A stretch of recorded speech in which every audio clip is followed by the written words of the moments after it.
All right, welcome once again.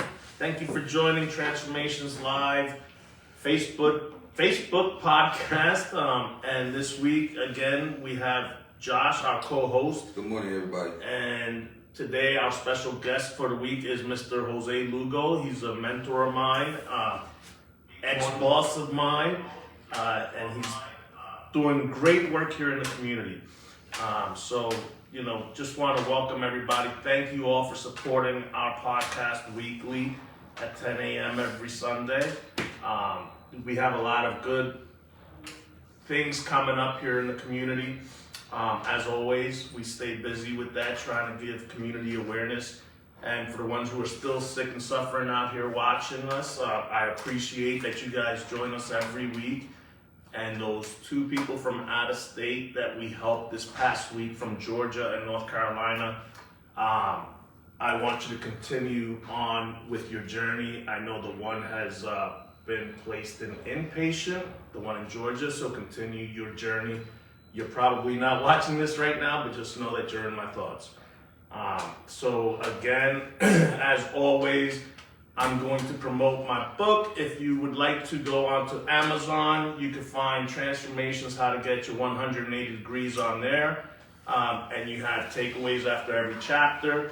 It's a pretty short read, but it gets right to the point, and it's very specific on addiction and how it can affect the rest of your life if you choose not to find treatment. Also, we have a little packet here on just my little quick advocation on harm reduction. We have the Narcan kits. If anybody needs any, just send me a message. We have the fentanyl testing kits. The directions are in Spanish and English if you don't know how to use them.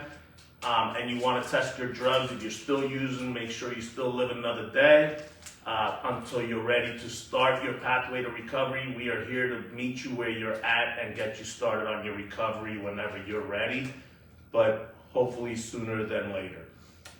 And you're still alive, and we're here for you. So that's the biggest goal that we are shooting for here in Transformations. This next speaker series here at the Berks Rise Center will be on March 8th, and that will be a community discussion on harm reduction, so please come on out. It will be from 5:30 to 7:30. There will be some refreshments, some light food, and great discussion, and we will be hearing your thoughts on harm reduction. So please come on out and support us that night so we can better serve this community. You have anything? No, just wanted to continue to say thank you for the constant support.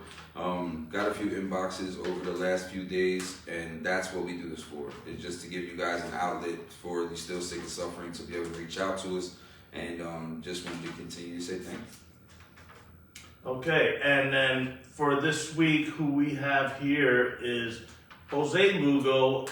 He's a great person in our community here in Redding and Berks County. He does great work. He was my boss at one time. He's still a mentor of mine. I think that Jose has done a wonderful job with the Hispanic population here in Redding. And I'd like to get a little background on Jose himself, and then he can also elaborate on the services that he provides at his organization, which is called Recovery Coaching Services. So welcome, Jose. Thank you for being here. Like I said, you're a big mentor of mine, whether you know it or not. I have many thanks to you and helping my growth personally in this field. So welcome. Thank you for having me.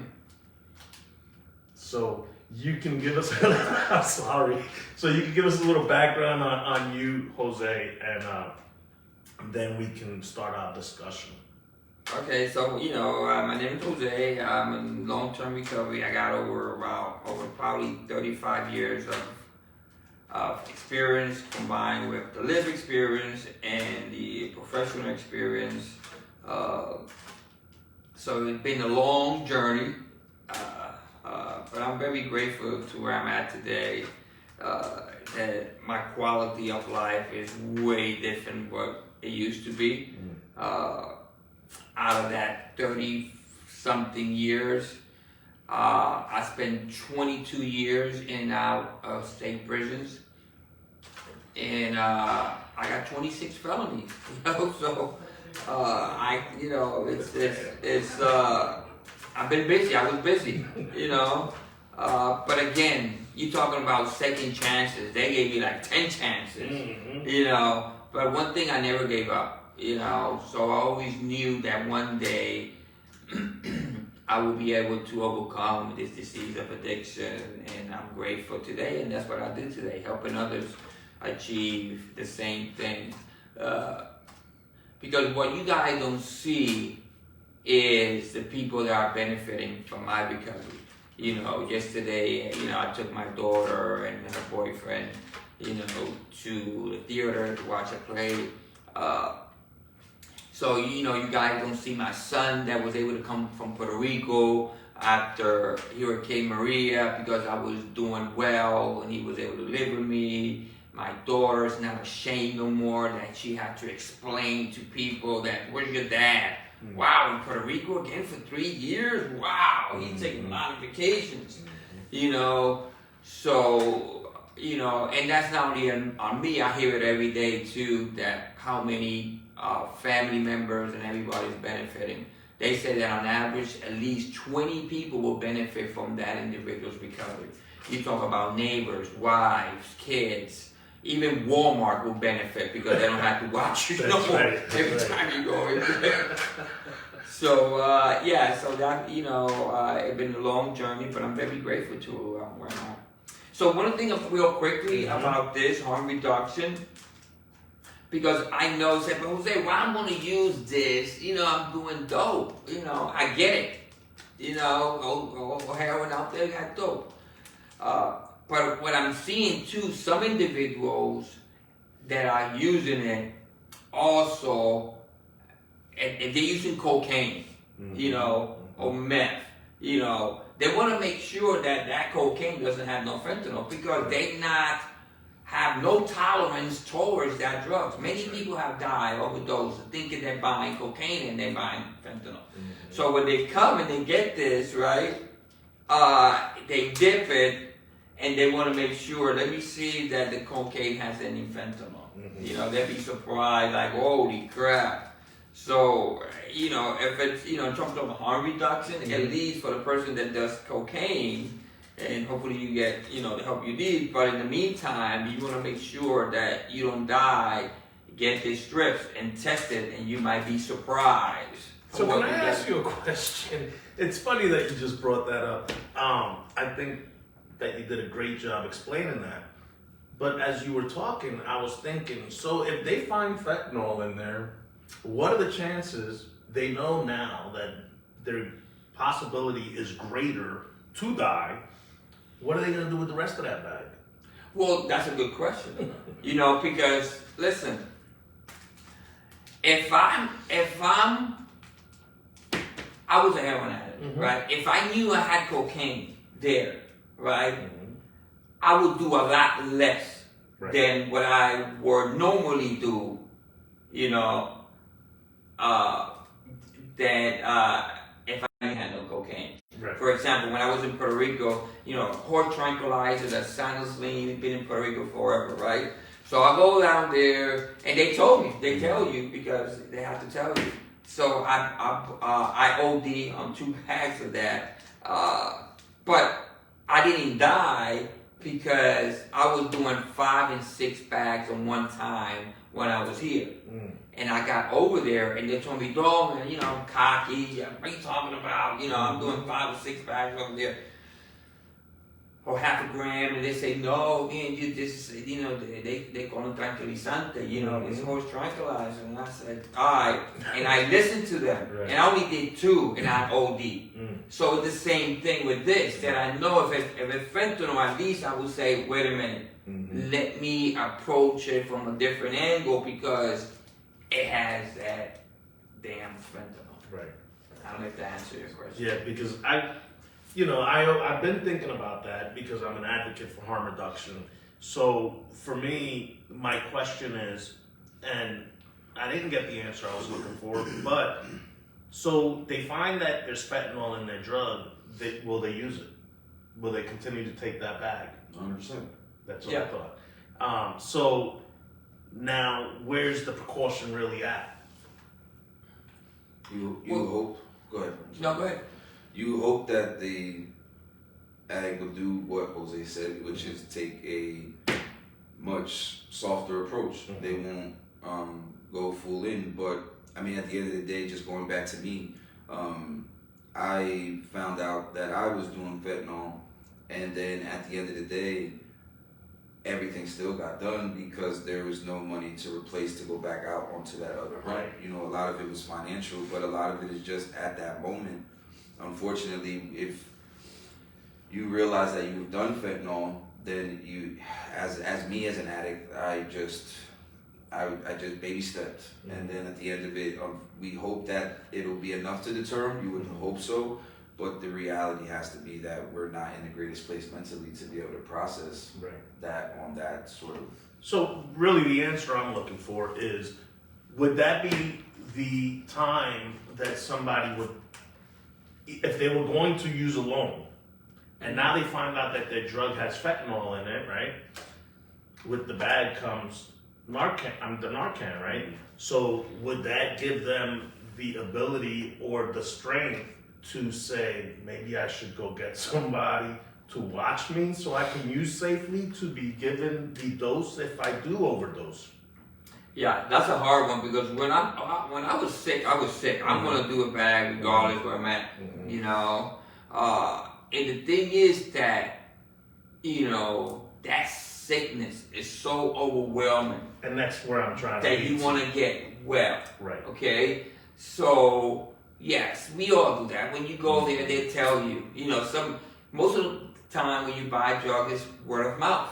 You know, listen, where's that? Yo, my boy got this and that, right? Be careful, it's really strong. So, yes, my approach will be different, like you were saying, right? But my sickness is always looking for that fix. Right. Sometimes even to feel normal. So probably I will try it a little bit at a time until I get what I want to be at. But the problem is that your body doesn't even wake up the same way.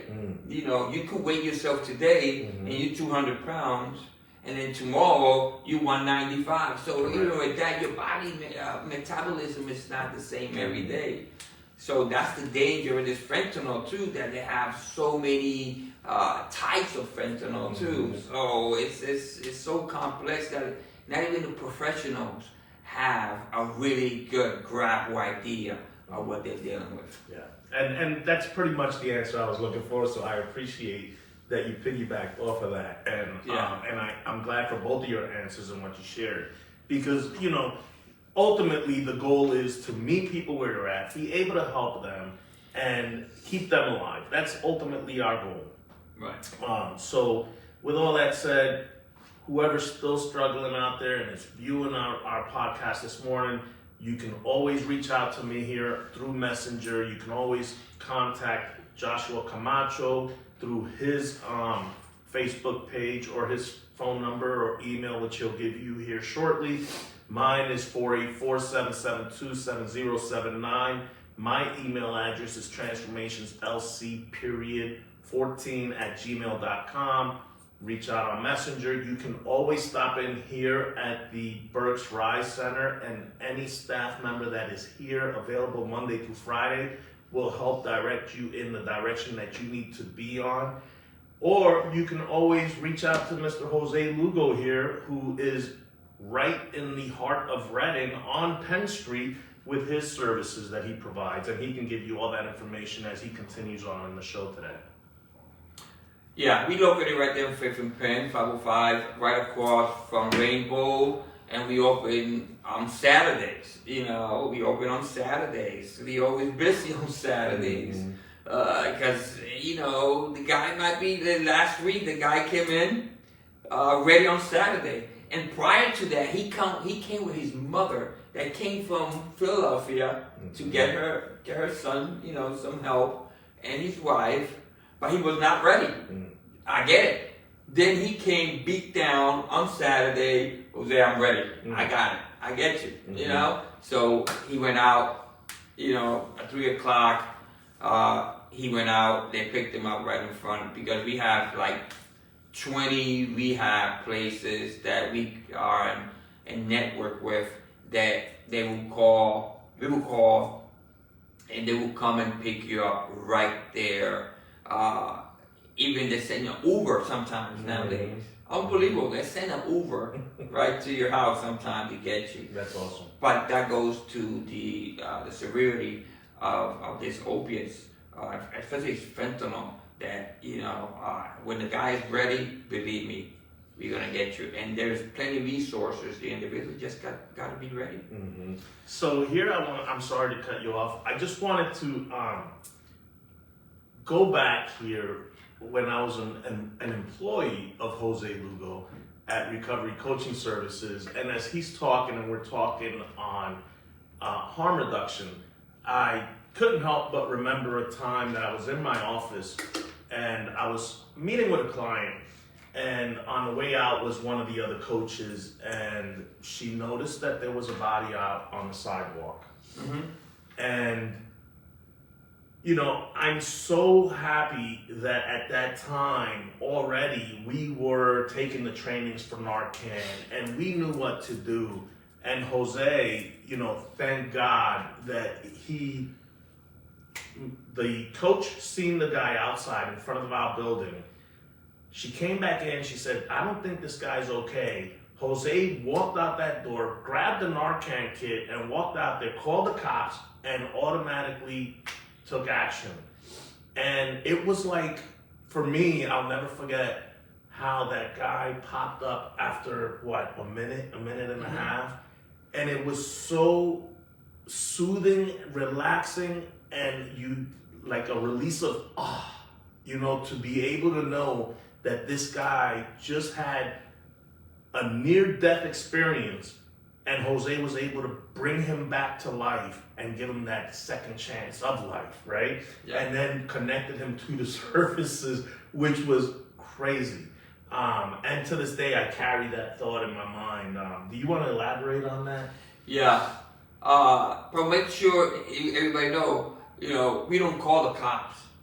When you call 911, is the first responders. EMS, yes. Yeah. Sorry about that. Don't go. When you say the cop, everybody, man, come on, man. No, you're right. Oh, cop, man, call Yeah, you're right.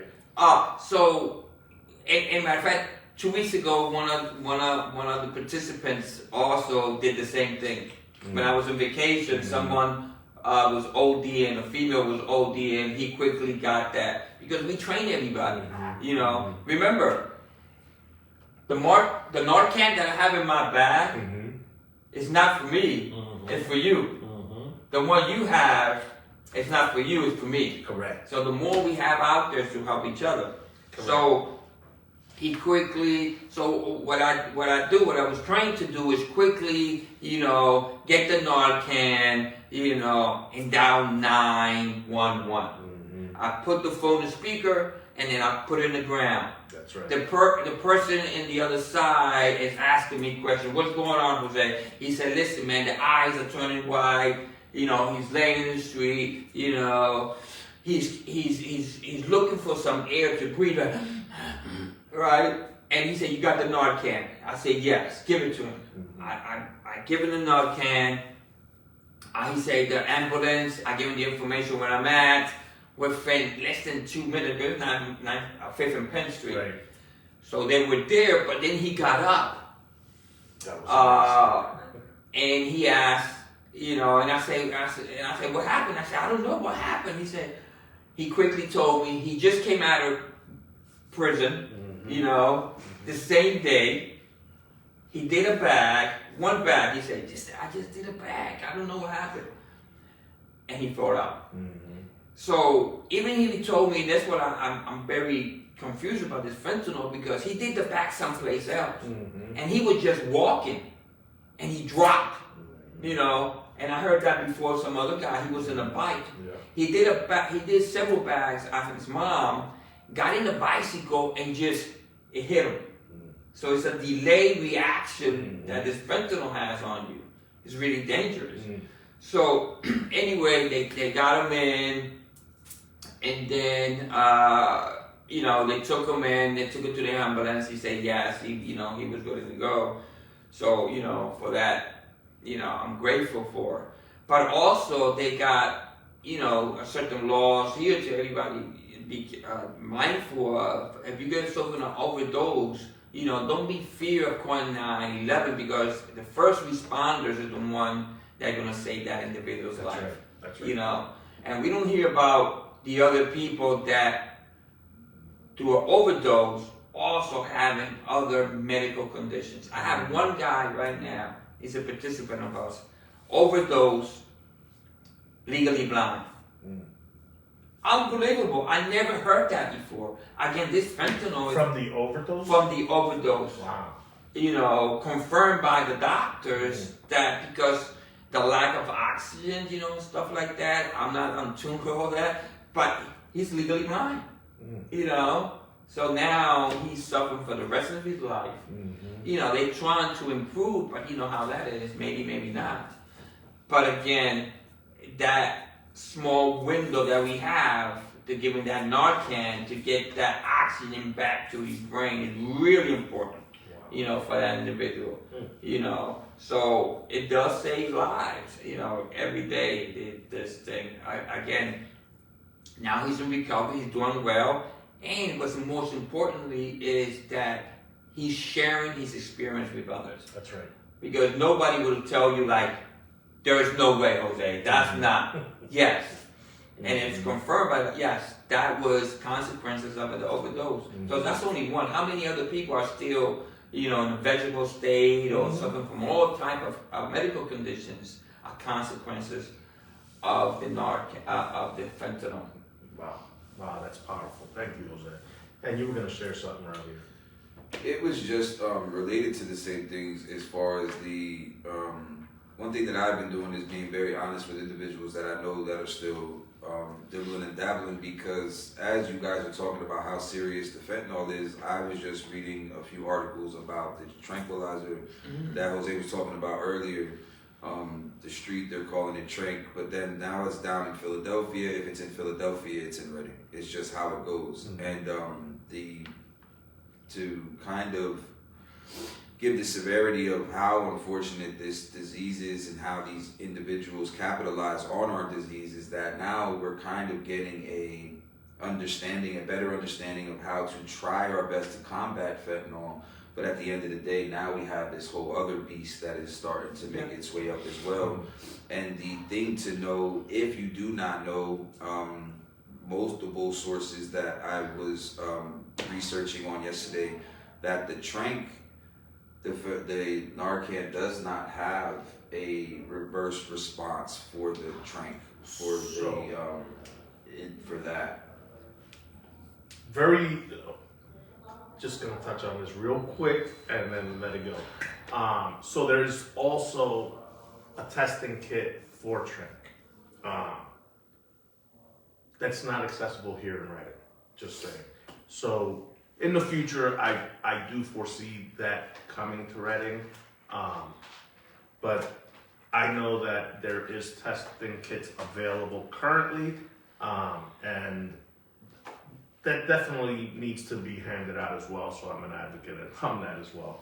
Yeah, we have a agency, like Peace and Harmony would test them for that. Because once you see it, sometimes that's an awakening of what.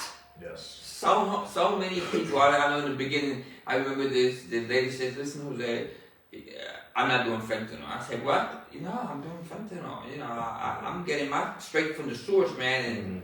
And I'm very, very curious. I'm not trying to challenge them and say, "Wow, I'm very curious. You might take your urine because I'm very intrigued." Then she took your urine, and I dip it, and I say fentanyl, and she's like, "He lied to me." I don't think even the dealer knew what he was selling. Right. Because he just came from like that. So it just goes to point, even with the silence on the Trank, people would, look at it like, wow, because it's a different high. It's a different fentanyl and like the tranquilizer, it's a different high. There's videos there you can see, like in Puerto Rico, it's been around for so many years that it leaves you lesions around the body, and how they do it, how they had the veterans do it in a horse, right? Mm-hmm. And you see the horse and the individual, both of them, they mimicking the same behavior. Correct. All down like that. It's the same way. You know, they don't fall. Tranquilizer, they won't fall. But they right there. You see that if you go to Kensington, you see the same thing. Yeah.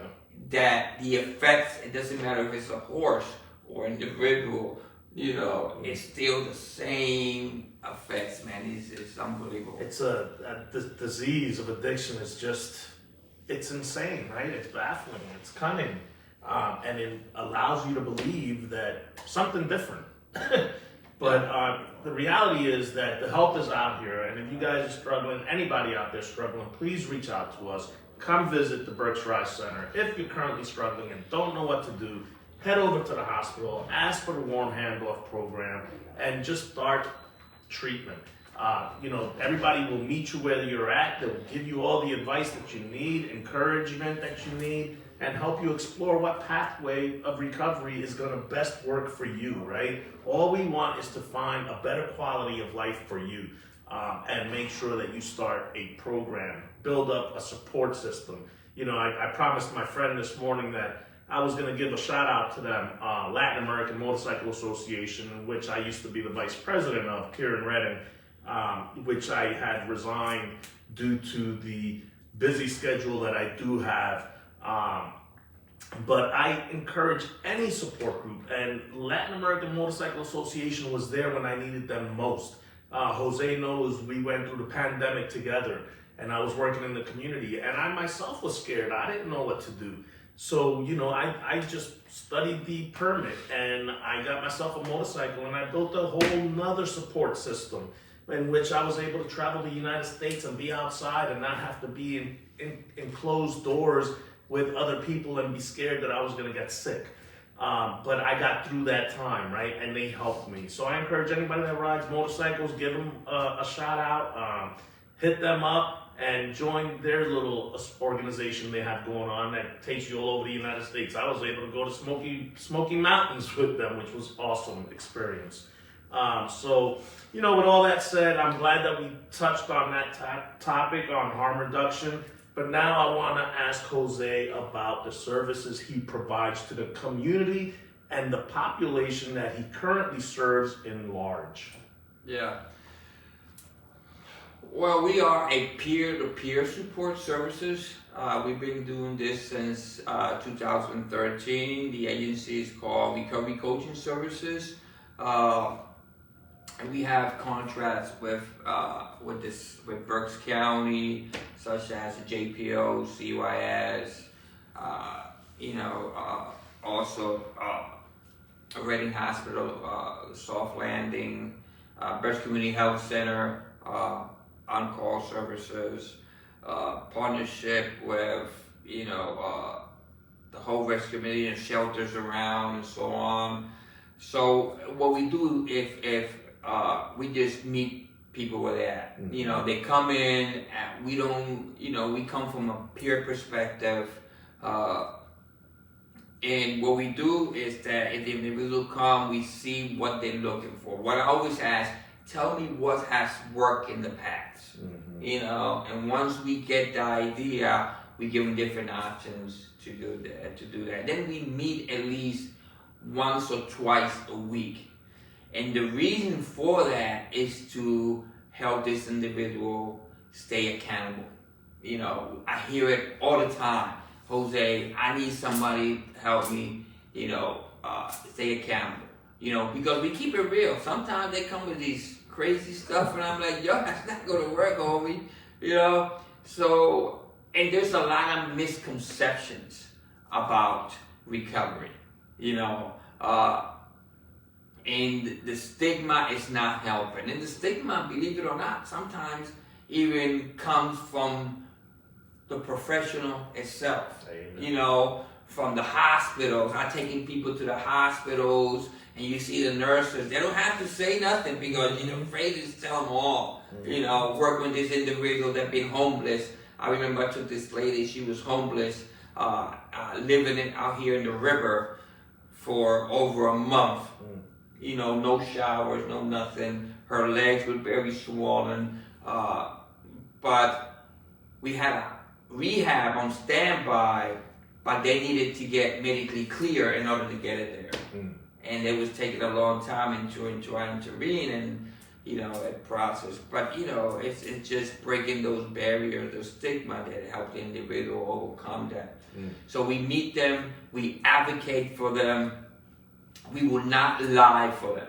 You know, we tell them straight up, you know that. You know, I'm not going to lie for you, I'm going to advocate for you.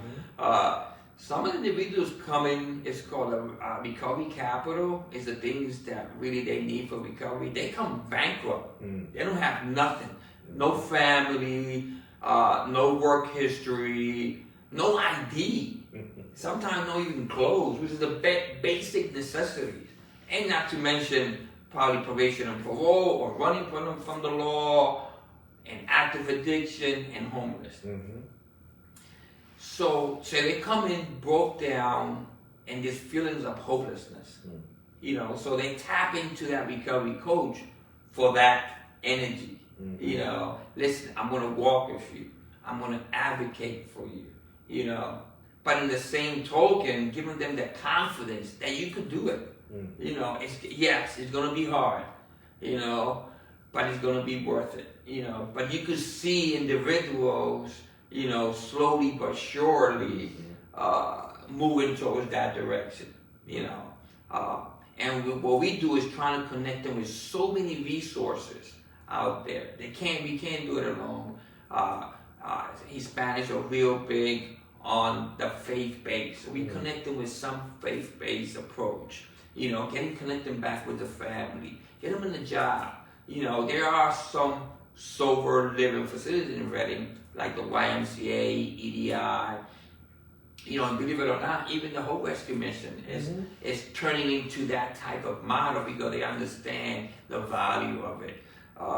So we just connected them with that recovery community that will help them move that. MAT is a big one. You know, we connect them. If it's an opioid use disorder, I get them in MAT. You know, and I always say this. I always say, Jose, but you know, I was in MAT. You know, so why MAT gave me that safety net to navigate through. You know, I get my recovery on track and dealing with those stressors. You know, so I had no job, you know, I had a DUI that I had to deal with, you know, with a breathalyzer in my car, you know, so I was bankrupt, no money, and then my active addiction. So the Suboxone really gave me that comfort and level, right? But what I did was, when I was talking to my doctor, he said, Jose, once your quality of life start to improve, getting a job, you know, staying busy, reconnecting with your family, my MAT started to decrease. So as this went up, this went down.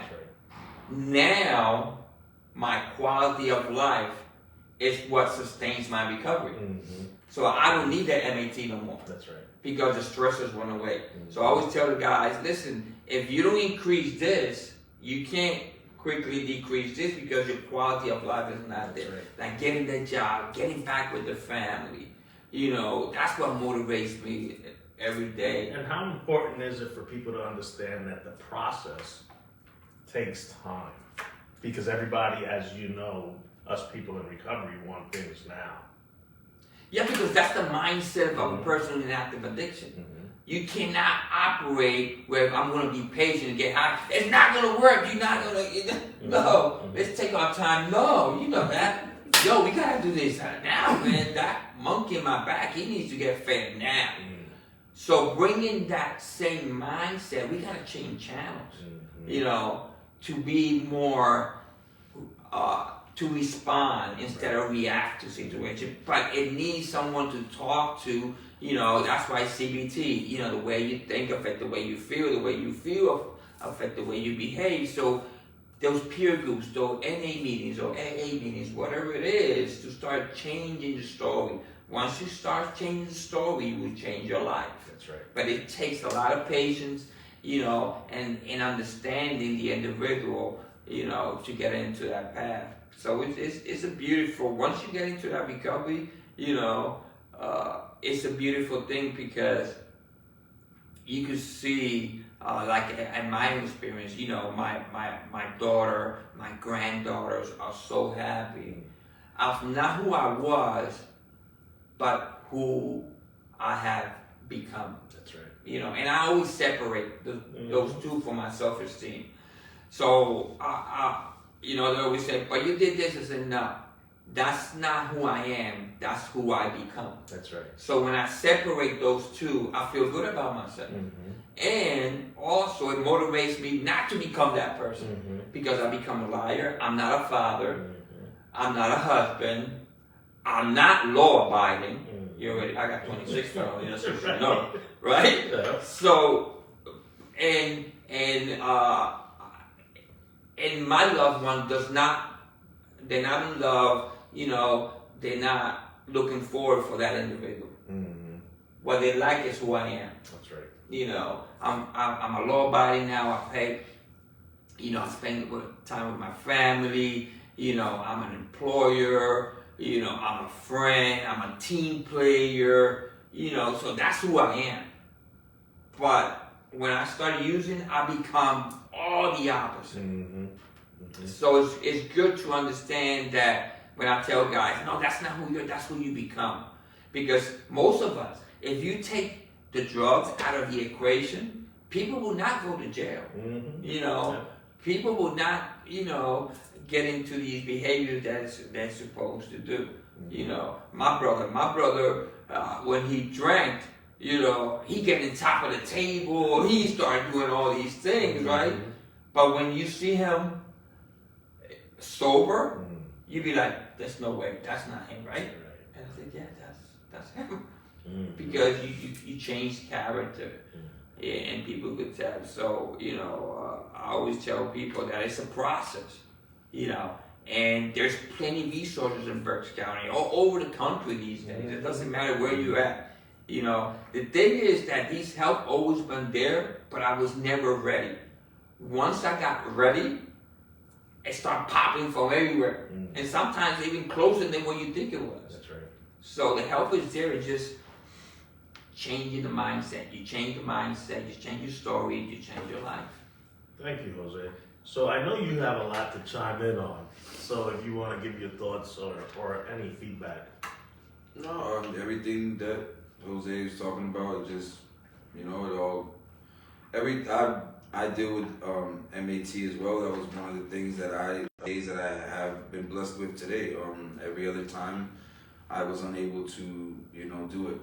I'm just a big advocate on finding what works for you. I'm a big advocate on just trying to try different things, especially if you were an individual like me who's failed multiple times. Because every time that I would fall, it would get harder to get back up. But however gets you into waking up the next morning sober, that's what I want you to try to, you know, focus on. And the greatest thing about listening to these individuals every week is that you realize that there is so many different ways, so many pathways for us, and we have a lot of opportunities out here. Yeah. So Lee, I prefer to go. I used to go and get, you know, my medication at the pharmacy and not to the dealer. You know, because the dealer's not gonna give you what you want. You know, right. So at least I went to the pharmacy. I knew what I was getting. It's like any other medication. You know, like that person that's getting for his diabetic. You know, or and I'm his glad blood you made pressure. that point. You know, it's the same mindset. Again, when I started changing the story, and I said, this is just like any other medication. Because once you take Suboxone, if you take it as prescribed, after a few days, you don't feel that euphoria. You feel normal. Yeah. You know, and that's how I was taking it, you know, as prescribed. You know, so it did help. It does. And Puerto Rico, they call it la milagrosa. Because it's a miracle pill, because it does help individuals. But again, you know, it's better, especially these days with this fentanyl, you know, you take it as prescribed, you know, and then you start doing other things. I could go to work now. I don't have to be at work thinking about what time is it? I gotta go, man. You know, I could be a team player at work, you know. So all those things really empower me to be where I'm at today. I'm not in Suboxone. Now I'm on the quality of life. That's what gets me high every day, that natural high of just living. And another thing that your services provide as well, and I want you to talk on this, is how you allow your coaches to provide a support group daily, right? Yeah. And how does that help assist the client? Well, we do a lot of relapse prevention and life skills. You know, on Friday, you know, we talked about job readiness, you know, and we had a whole bunch of topics, you know, of how being a team player, you know, because people think like, okay, I'm done with my job, I'm not going to help lead. Joe, no, man, you know, so we come up with all these misbehaviors that really is going to hinder you. Having relationships at work. Good luck with that one to see how that's going to work, right, for you. So we talk about all that medical marijuana these days. You know, we talk about that. So just having that conversation with us and the peer support, the facilitator, bring in some really valid evidence-based information that empowers everybody. Like, wow, I didn't know that. You know, like a lot of people don't know that the employer, just because you're medical marijuana, doesn't mean that you could smoke there. You know, or ride their forklift. Right, exactly. We had one individual that suffered an accident. It wasn't, you know, bad with. But the first thing when they take to the hospital, they take the urine, and he had weed. Automatically, he lost workers' comp, you know, and they fired him. And he had a broken elbow, you know. And he said, Jose, I smoked the weekend. I was not high on Tuesday. But it doesn't matter, you got that. You had that in the urine when it went there. It is what it is. But just educating the individual with that relapse prevention. We do a lot of relapse prevention, especially the cost and benefits. You know, like I did the cost and benefit this weekend, no, this past week, and I was telling, you know, we were talking about, okay, what are the benefits of getting high, right? The benefits of getting high, man, is that it relaxes me, you know, and I become more talkative. Okay, so, and then the next question is it long-term or short-term? And they'd be like, what do you mean by that? How long does it last? 2 or 3 hours. Okay, so what are the costs of getting high? DUI. How long would that last? Oh my God, Jose, I'm still dealing. So when they look at the costs and benefits, the high, you know, it's only I don't know these days, but 2 or 4 hours, between 2 or 4 hours. But the cost, you know, even my cost, for a lifetime, I still got 26 felonies that sometimes hinder me from certain jobs. Airbnb doesn't want to give me an account because they see that I have a criminal record. You know, so I'm still paying the price for those convictions. So it's a life term. It's a life. Something as simple as Airbnb. Airbnb. You go on Airbnb, you know, you got the information, then you have to get your ID. You know, they sent me back like 20 something pages, like in my face, no way, you're not going to get because of my prior convictions, you know? So anyway, so that's what we do. We do the peer groups, you know, we challenge the individuals, and we meet in there. It's great. It's always packed, and We do it between 11 and 12. I always have pizza, something to eat, because it's just having that conversation, without the authority figure there. Because we come from a peer perspective, the individual come in, doesn't have to put the patient, or I'm not going to tell my peer, none of that. Whatever stays there, and they're more open and engaged. And the problem is that when they hear that guy who lost the sight, they be like, wow, they didn't know that. The other guy who lost the leg, the guy who just died, because he never took care of his hep C, and he went to the hospital, I think it was December 9th, and he died January the 7th, because it spread so quickly that it was out. So when you hear these true stories, and sometimes where he at? He OD'd the other day. A guy came out of prison on Friday, came and saw us on Monday morning, and then by Thursday he OD'd in his apartment by himself. And he was trying. He gets an MAT, but I guess it is what it is. That's the danger of all this stuff. So we do that. We also do our juveniles. We are one of the few facilities that do peer support services, as you already know, for juveniles. So we do that for juveniles too. And with juveniles, with everybody else, we try to connect the families. The families are really good, important, and it can be a leverage for that individuals in recovery. Because especially Spanish people, you can see that we love to get back into our family. And your family will welcome you back as long as you're on the right page for recovery, That's right. And so, yeah, it's a whole bunch of stuff we do there. We have always the Narcan. We thank Coca. They always give it the Narcan. And, the other stuff there, and just having that community there. And we also have the MAT. So what we did was, we have all three components now there. We have peer support services, we have MAT services, and we also have now IOP, intensive outpatient. We contacted with Peace and Harmony, so they come everything right there. So the problem what we're seeing that people were working in silos. One agency worked there, and then you have to go to another city and walk right in there. You get all three. Right. So because what peer support something is that it's like that warm handoff. We build the trust. It's that you could trust Peace and Harmony. You could trust these guys. And that makes it a lot easier for the therapist to talk about. And then also we take care of those basic needs like shelter and clothing and stuff like that. And then the therapist could do therapy, can get into what's going on instead of like trying to help this guy get some clothes, a place to live, and it takes away from what they really, the clinician, what they have to do.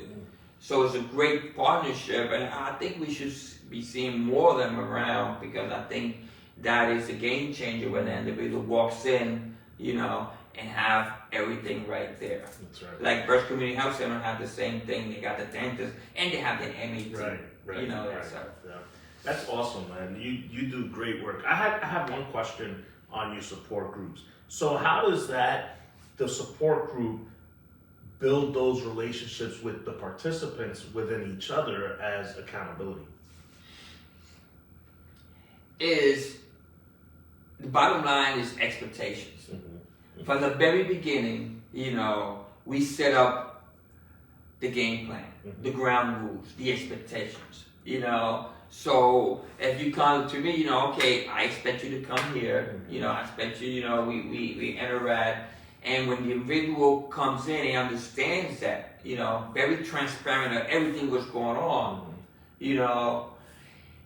they feel more that you're not trying to tell them what to do. Because from the very beginning, that's what we all agreed on. Right. And I think it helped me for so many years when I was even in the barbershop business. so just those expectations of individuals, and when you come with that caring compassion, because we come from that lived experience, you know, we don't come from,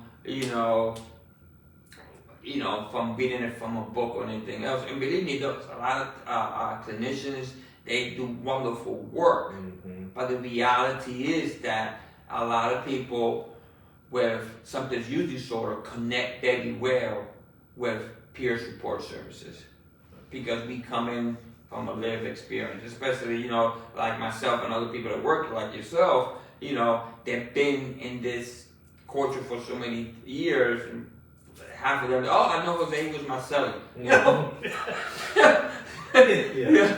So it makes the difference, because they say, okay, I can trust this guy. It's not up to get me or put me to jail, because that's the biggest fear. Right. Like, oh my God, you gonna tell my PO, you gonna do this? No, man, we just gonna find and help you, help yourself accountable, and get you in the right direction. And now the last piece I want to talk about is that you also provide a pathway to recovery with Smart Recovery, right? Yeah. And you want to elaborate on that? Yeah, that was my pathway to recovery, because again, I was an MAT, back in the days, changing today, but the traditional groups, like NAA wasn't really embracing someone on methadone or Suboxone. They thought they were still getting high, Right. It is what it is. I hope, they're changing these days, but when I started back in the day, there was still a lot of stigma, So when I was introduced to Smart, I'm like, okay, it's that cognitive thing. They put me to think. It was like a homework. It was a book. It was a workbook. And they embraced that MAT, so that's what really worked for me, and ever since I came out, and they didn't have nothing in Berks County. No, let me correct that. They had one of veterans from Lebanon. They had one, but it was closed. It was a closed group. So what I did was, I was doing Dharma, but then I got trained as a facilitator. I've been trained. Now I do, I do at least 4 or 5 a week. And you have one here at the Berks. I got here every Thursday from 6 to 7:30. We have one here. We have one at Karen. Who gonna thought that Karen would call me to do one up there, right? So that's awesome. Right, I got one Karen. And we're gonna also start one pretty soon at Whole Risk Commission, which is next Tuesday. We're gonna start Tuesday. And what's the time on that? It's gonna be from 4:15 to like 5:30. Okay. Yeah. Nice. Good. So because Smart is part process group and part classroom. We do crosstalking. We do a lot of work, because sometimes when you write things down, when you see it in there, it gives you a different perspective. And that does not require you to be an opiate user, alcoholic. It does not matter. Right, doesn't matter. Just so the viewers are aware. Yeah, it does not matter. We don't do war stories. We do what's going on right here, right now. We don't utilize clean time. We utilize more the stages of change. We see that stages of change is an evidence-based approach to where you're at in your recovery. Because some people could be 4 or 5 years clearly sober, but they still, not in the preparation stage, they're still in the action, or they're not even in the maintenance stage. Yeah. So it all depends more of where you're at. And what's most important too is this. The clean time worked for a lot of people. It didn't work for me because there's a lot of stigma and shame and guilt behind it. Okay? So let's say I got 5 years clean, right? And I relapsed. And if I relapse, coming back in there, to get my 1 day coin, it's like, oh my God, it's not something I'm looking forward for. Right. So we've seen relapse as an experience. Let me give you an example, right? So let's say we going to the beach, right? I'm driving to the beach, boom, I've never been down that road, and I hit a pothole, okay? So what I did, I parked to the side, okay, I got a flat tire, let me fix the flat tire, right? And then before I move on, I call you because we both going to the same, hey Lee, what's going on? Oh Jose, there's a lot of potholes on your right side, take the left side of the path. And I say, cool, thank you, and I go back. I don't go back home to start over again. Right. It don't make no sense. I get back in the road and keep it moving. All that have gained into that point, it just doesn't disappear. Right. All those experiences that I have throughout my process of recovery, I don't have to start over again. All I have to do is pick it up and keep it moving. I like that analogy. That was good. Thank you. That was awesome. Yeah. And again, I totally look up to you, Jose, for all the work that you have provided to our Reading community and the Hispanic population, because I know your organization is huge on helping the Hispanic population because, they are the underserved population here in Reading and they are the majority. So we're going to continue to advocate for the Hispanic population as well. I want to thank you for being here this week. If anybody could utilize his organization's, Jose's organization's services that he provides, his address is 501 Penn Street. 505. 505 Penn Street, first floor. And you can walk in, just walk right in and ask for the help that you're looking for or the direction that you need to be on. My name is Lee Cruz. You can hit me up on Messenger. You can email me at transformationslc14@gmail.com, or you can call me 484-772-7079, or you can hit up Mr. Joshua Camacho at his contact info. 484-926-8358. Even if it's just a conversation, if you just need the vent, just make sure that you use the number. Macho Camacho on Facebook. transformationsjosh.23@gmail.com if you're into the emails. Yeah. And we have 11 coaches, and at 11 we have 5 bilinguals. Nice. Yeah. And that's huge because not many organizations in this city That's a game changer. have Spanish-speaking employees, and we are looking to change that in the years to come. Well, in the months to come, really.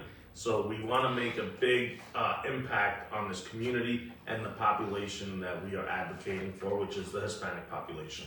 Jose, I want to thank you again for being here this morning. I want to thank you for being a mentor of mine. You've always been there to be direct with me, to give me the advice that I need when I need it. Because like you said, we're all people in recovery. We go through our different stages of change.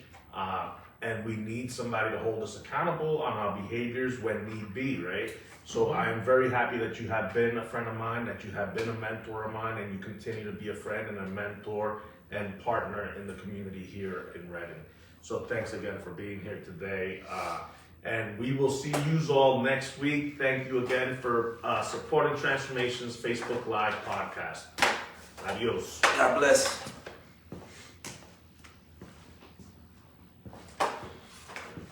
All right. You did great, brother.